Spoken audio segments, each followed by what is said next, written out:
Assalamualaikum warahmatullahi wabarakatuh.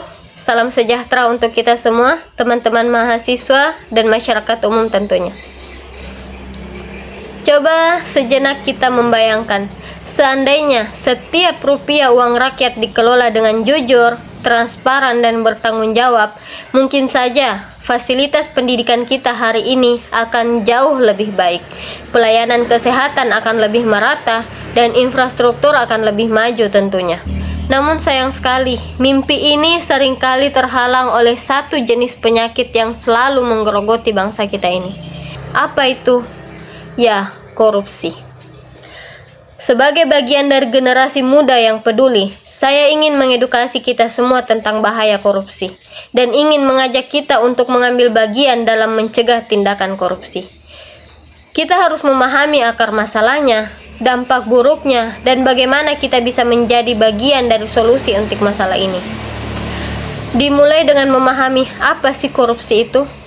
Korupsi adalah tindakan pejabat publik, baik politisi maupun pegawai negeri, yang secara tidak wajar dan tidak legal menyalahgunakan kepercayaan publik untuk memperoleh keuntungan pribadi.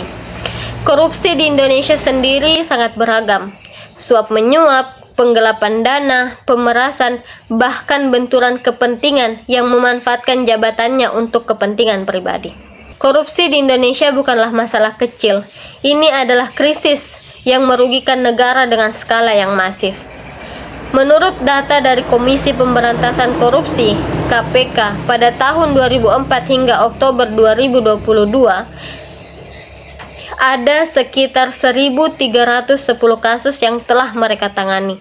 Ini baru yang ditangani, belum termasuk yang sedang ditangani, apalagi yang belum terungkap. Dampak finansialnya sangat mencengangkan.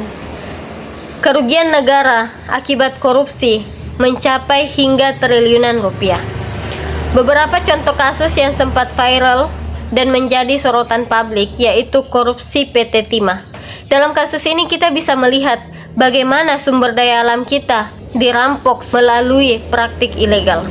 Yang kedua ada kasus korupsi BLBI, salah satu kasus dengan kerugian negara terbesar yang menunjukkan betapa masifnya penyalahgunaan wewenang di sektor keuangan. Korupsi bukan hanya soal hilangnya uang, tapi tentang hilangnya harapan kita kepada petinggi kita. Dampak korupsi sangat terasa, utamanya dalam berbagai sektor. Yang pertama ada sektor ekonomi. Dampak korupsi sangat terasa dalam kehidupan. Korupsi bukan hanya tentang hilangnya uang, tapi juga tentang hilangnya harapan kita kepada petinggi-petinggi kita. Dampak korupsi sangat terasa dalam berbagai sektor. Yang pertama ada sektor ekonomi. Korupsi menghambat investasi, meningkatkan biaya produksi, dan menciptakan ketidakadilan pendapatan. Dana yang seharusnya dialokasikan untuk pembangunan infrastruktur dan menciptakan lapangan kerja justru lenyap di dalam kantong para koruptor. Yang kedua, dalam sektor pendidikan. Dana bantuan operasional sekolah atau dana pembangunan sarana pendidikan yang dikorupsi berakibat pada kualitas pendidikan yang rendah, fasilitas sekolah yang rusak, dan kurangnya buku-buku pelajaran.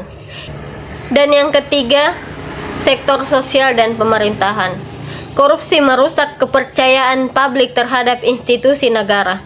Ketika keadilan bisa dibeli, hukum tumpul di atas tapi tajam di bawah, maka prinsip demokrasi dan keadilan sosial akan runtuh. Kita tidak boleh berdiam diri loh. Mencegah korupsi adalah tugas kita. Kita tidak boleh berdiam diri loh. Mencegah korupsi adalah tugas kita bersama, terutama para mahasiswa dan masyarakat umum. Kita memiliki peran penting. Yang pertama, tanamkan integritas dalam diri, mulai dari diri sendiri. Tolak segala bentuk kecurangan, sekecil apapun itu. Yang kedua, bersuara dan mengawasi. Gunakan hak kita sebagai warga negara untuk mengawasi jalannya pemerintahan. Jangan takut untuk melaporkan atau mengkritik kebijakan yang berpotensi merugikan negara. Yang ketiga, tuntut transparansi. Sebagai audiens yang peduli terhadap isu pemerintahan, kita harus menuntut transparansi dan akuntabilitas dari pejabat publik. Korupsi adalah musuh nyata bagi kemajuan bangsa. Kejahatan luar biasa yang dampaknya dapat menghancurkan ekonomi, merusak pendidikan, dan mengikis pondasi sosial kita. Data KPK menunjukkan bahwa kita menghadapi pertarungan yang panjang dan berat. Oleh karena itu, mari kita bersama-sama jangan biarkan korupsi menjadi budaya yang diwariskan. Mulai hari ini, mari kita berkomitmen jujur dalam bertindak, berani bersuara, tegas menolak korupsi. Indonesia yang kita cintai hanya bisa maju jika kita bersama-sama memberantas penyakit ini. Mulai dari hari ini, demi masa depan kita dan generasi selanjutnya. Terima kasih untuk kita semua. Mari kita jaga integritas kita, jaga negara kita. Sekian dari saya. Wabillahi taufiq wal hidayah. Assalamualaikum warahmatullahi wabarakatuh.